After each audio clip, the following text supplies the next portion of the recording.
continuity. This is on an I205 White motor. It has a chute release of 500 feet. Expected altitude is 1,700.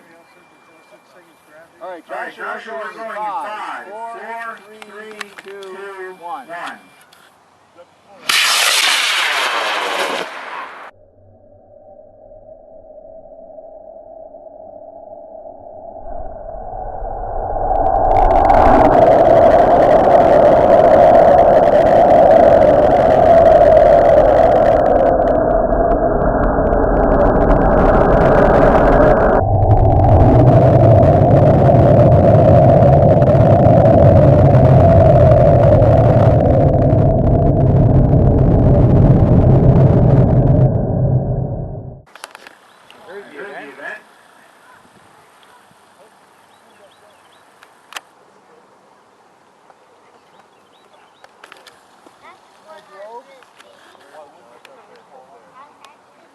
It's going to be a race here, Josh. I was going to say, Josh, I think you're going to keep that other rocket down.